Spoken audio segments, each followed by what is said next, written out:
Bismillahirrahmanirrahim. Assalamualaikum warahmatullahi wabarakatuh. Alhamdulillahirrabbilalamin. Salatu wassalamu ala asrafil anbiya wal mursalin wa ala alihi wa sahbihi ajma'in. Rabbi shrah li sadri wa yassir li amri wahlul 'uqdatam min lisani yafqahu qawli, amma ba'du. Yang selalu saya banggakan teman-teman seluruh mahasiswa EPB yang hadir dalam perkuliahan pertemuan ketiga ini, tentu rasa syukur yang tak bosan-bosannya kita ucapkan kehadirat Allah Subhanahu wa Ta'ala atas segala nikmat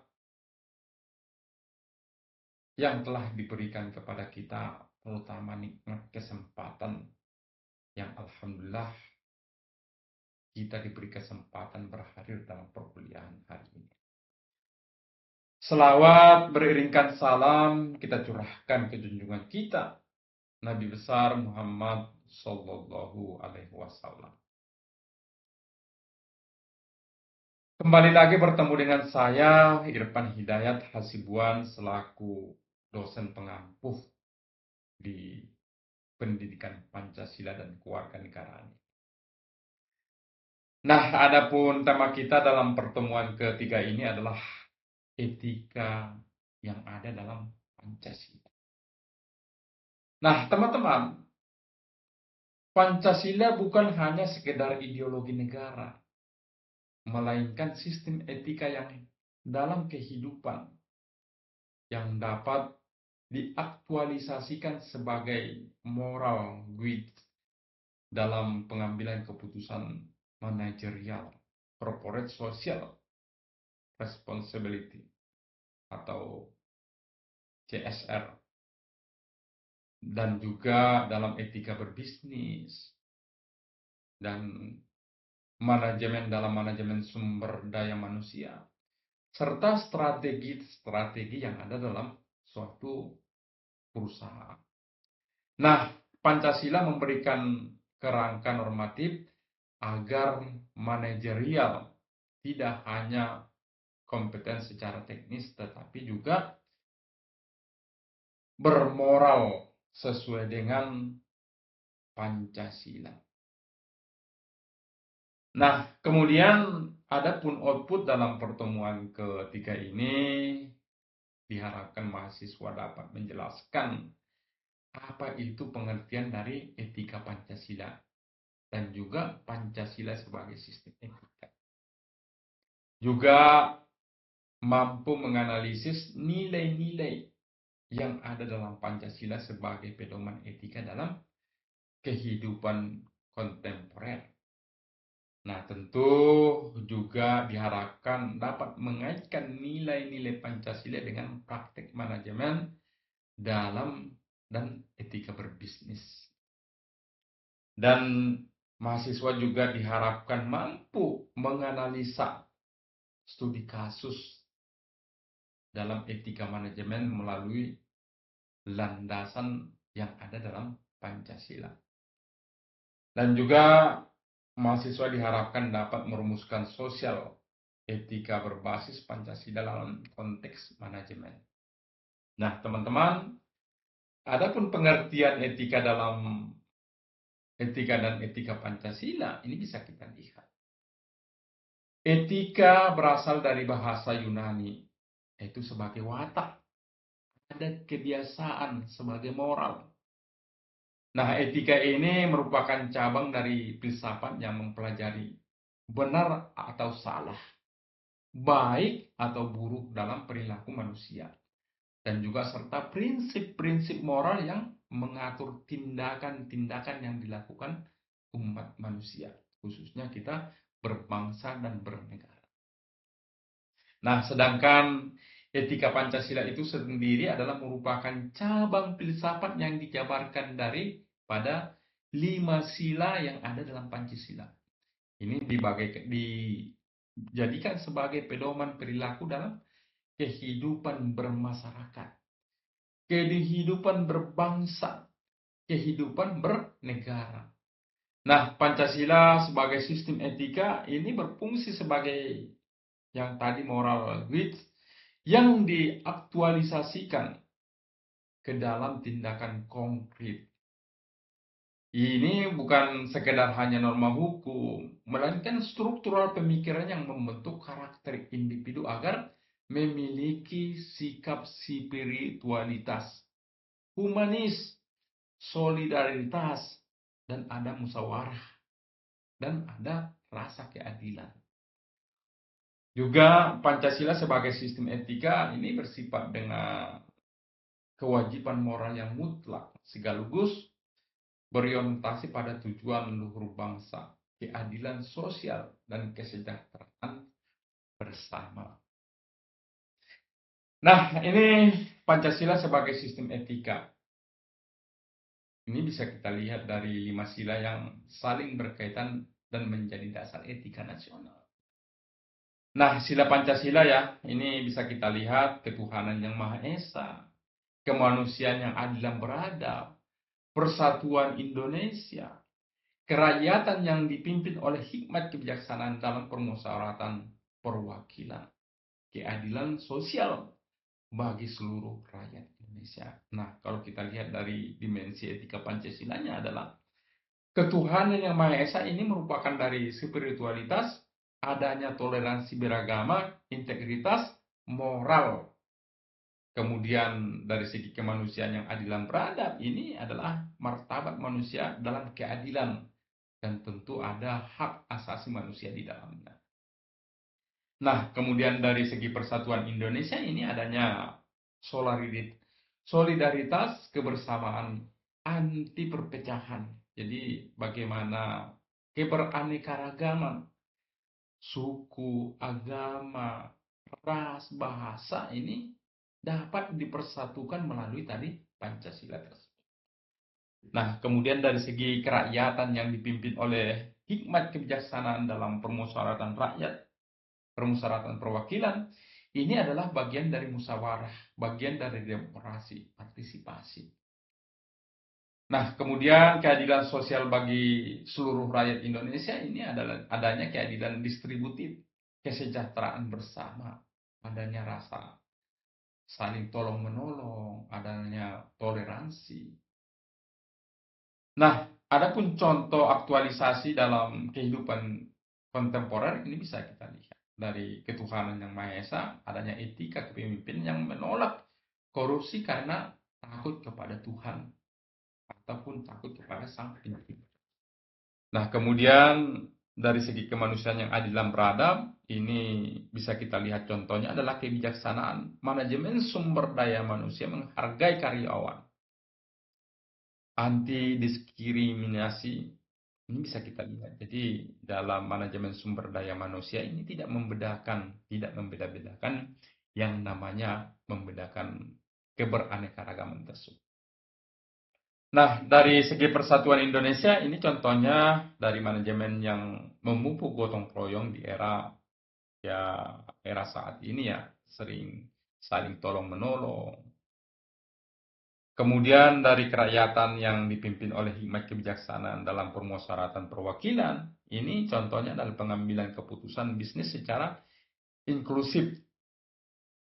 Kemudian rasa keadilan sosial bagi seluruh rakyat Indonesia ini CSR yang tadi sudah kita bahas di slide-slide sebelumnya, dan juga keberlanjutan bisnis yang mengurangi kesenjangan. Nah, teman-teman, adapun Pancasila sebagai etika dalam kehidupan kontemporer ini di era globalisasi ataupun digitalisasi, dengan adanya lahirnya adalah kita mengenal namanya AI, e-commerce, ini Pancasila menjadi prinsipal untuk mengatasi degradasi moral, korupsi, dan gratifikasi dalam bisnis, eksploitasi lingkungan dan ketidakadilan sosial, dilema etis ataupun digital, krisis kepercayaan akibat profit, tanpa nilai kemanusiaan. Ini bisa kita lihat nyata dalam kehidupan kita sehari-hari dengan perkembangan digital tersebut. Nah, tentu bagi mahasiswa manajemen, di mana Pancasila ini menjadi landasan etika dalam berbisnis. Pancasila mengintegrasikan nilai-nilai tersebut ke dalam kehidupan sehari-hari. Adanya keadilan sosial dalam ekspansi bisnis, kemanusiaan dalam pengelolaan karyawan, persatuan dalam gotong royong dengan mitra lokal, bisa kita lihat dalam kehidupan nyata dalam berbisnis. Musyawarah dalam pengembangan keputusan. Kemudian Pancasila mampu mendorong perusahaan tidak hanya melihat profit, tapi juga melihat people oriented. Ini adalah sesuai sila kelima dan sila keempat. Nah, teman-teman, adapun etika Pancasila di era digital dalam manajemen kontemporer ini bisa kita lihat di tahun 2024 sampai 2026. Mahasiswa program studi manajemen yang menghadapi tantangan berhubungan dengan etika yang semakin kompleks akibat lahirnya teknologi digital seperti AI, big data, media sosial.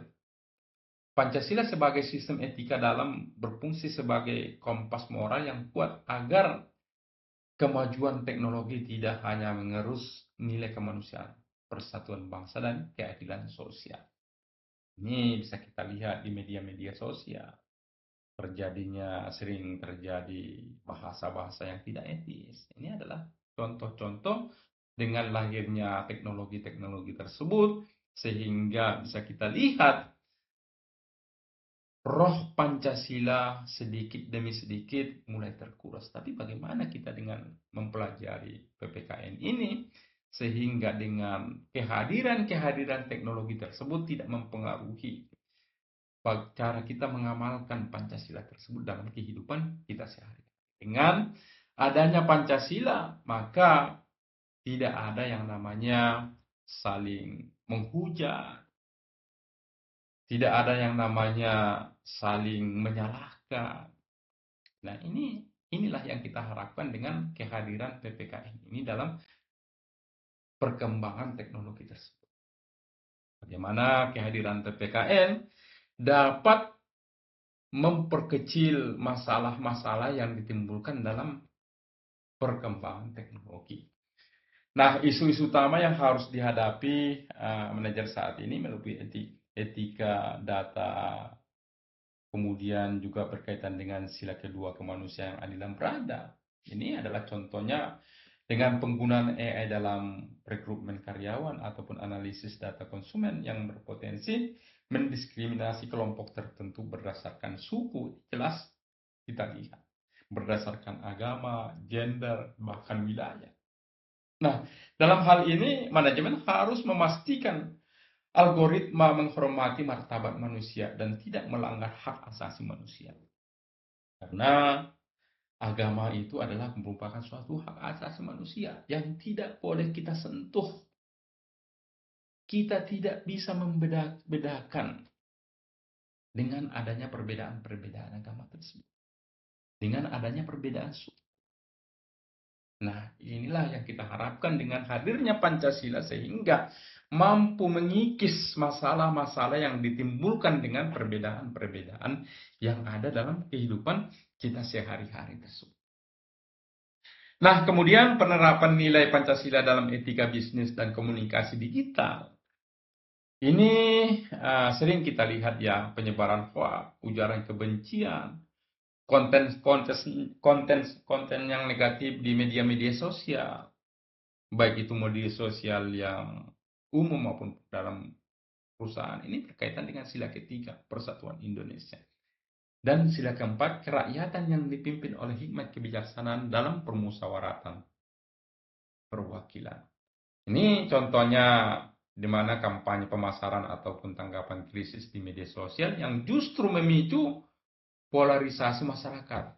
Nah, dalam hal ini manajemen harus menerapkan prinsip musyawarah dan gotong royong tersebut dalam menyusun kebijakan komunikasi digital yang bertanggung jawab.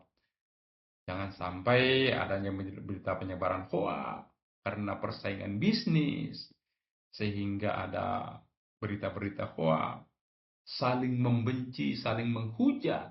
Ini karena tidak mengamalkan Pancasila tersebut.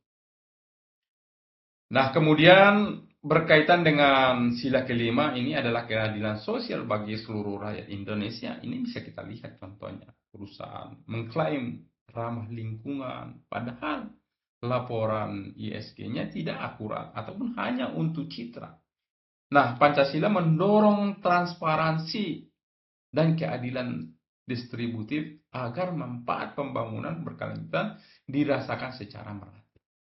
Jadi ini sangat jelas sekali bahwa ada rasa keadilan, menciptakan rasa keadilan dengan tadi mendorong transparansi informasi-informasi. Nah, kemudian literasi digital ini berbasis Pancasila, yaitu manajemen dan karyawan, perlu dibekali kemampuan menggunakan media sosial. Bagaimana menggunakan AI yang sehat, platform digital secara bertanggung jawab, ini merupakan semangat gotong royong. Berbagai pengetahuan positif, musyawarah, diskusi terbuka sebelum keputusan digital ataupun integritas moral, menolak manipulasi daripada informasi-informasi. Nah, itu ya teman-teman, pertemuan keempat pertemuan ketiga yang singkat ini. Adapun materi dalam perkuliahan ini, setidaknya teman-teman bisa mendapatkan beberapa pustaka. Di sini setidaknya ada 7 pustaka yang disarankan kepada teman-teman untuk dibaca-baca. Karena dalam perkuliahan ini sebenarnya kalau boleh saya mengkalkulasikan ataupun presentasinya, bahwa dalam penyampaian perkuliahan ataupun penyampaian materi-materi perkuliahan ini sebenarnya sangat sedikit sekali yang kita dapat. Nah, setidaknya di sini ada 7 buku. Bagaimana kita bedah dengan buku yang begitu banyak, kita bedah 12 pertemuan. Nah, sehingga kalau boleh saya presentasikan, materi yang kita dapatkan dalam perkuliahan itu hanya sekitar 10%. Adapun mungkin diskusi-diskusi dalam kelas, itu barangkali kita dapatkan sekitar 22-30%. Nah, adapun ilmu ataupun insight yang banyak kita dapatkan justru dari membaca buku ataupun ya referensi-referensi yang dianjurkan oleh para dosen, teman-teman. Jadi memang mahasiswa itu memang harus banyak-banyak baca. Kenapa? Walaupun barangkali kita menemukan beberapa teori yang ada gap teori, itu bukan jadi suatu masalah. Karena memang teori-teori itu muncul berdasarkan daripada objek-objek dalam riset yang dilakukan oleh si penulis. Nah, apabila perbedaan objeknya tentu bisa jadi teorinya pun akan berbeda. Nah, tinggal lagi bagaimana kita menyikapi atas perbedaan teori-teori yang kita baca di buku. Nah, kita sesuaikan dengan objek kita sesuaikan dengan kehidupan kita sehari-hari. Mana yang lebih sesuai? Itu ya teman-temannya. Jadi, saya berharap sekali bahwa teman-teman, khususnya di mahasiswa FEB ini, harus banyak-banyak membaca buku. Jadi dalam artian, saya tidak menyarankan teman-teman untuk membeli semua buku yang ada di sini. Tapi yang saya sarankan adalah bagaimana teman-teman bisa membaca buku referensi yang disampaikan di sini. Ya, barangkali di sini setidaknya ada 10 atau 20 orang, barangkali mungkin ini bisa apakah per kelompok. Karena nilai ataupun manfaat dari buku itu sebenarnya ketika kita baca. Kita baca 2 kali, 3 kali sebenarnya insya Allah kita sudah mendapatkan insight dari isi buku tersebut. Nah, untuk itu saya sangat menyarankan bahwa ya tadi saya sampaikan ada perkuliahan sekitar dapat 10%, makanya Saya lebih senang tugas itu adalah tugas kelompok, bukan tugas individu. Tujuannya apa? Agar nanti ada komunikasi ataupun ada diskusi antar teman-teman. Nah, teman-teman di sini saya yakin background yang berbeda-beda. Kehidupannya pun berbeda-beda, tentu cara mengamalkan Pancasila itu pun saya yakin pasti ada perbedaan. Walaupun tidak bertentangan dengan sila-sila yang ada di Pancasila. Nah, disinilah kita mengasah kemampuan, mengasah analisis kita, bagaimana kita menganalisa suatu perbedaan-perbedaan pendapat tersebut. Ya, tetapi ya sesuai dengan sila-sila, yang perbedaan pendapat itu menjadi suatu kekuatan sebenarnya buat kita. Semakin banyak perbedaan yang kita temukan, justru itu menjadi suatu kekuatan buat kita. Itu ya teman-temannya, jadi saya sangat berharap sekali untuk lebih banyak membaca buku, karena apalagi dalam perkuliahan ini hanya beberapa, sekitar 1 jam 2 jam, ya sangat sedikit sekali yang kita dapatkan dari proses perkuliahan tersebut. Nah, itulah pertemuan kita yang ketiga ini. Mohon maaf. Wabillahi taufiq wal hidayah. Assalamualaikum warahmatullahi wabarakatuh.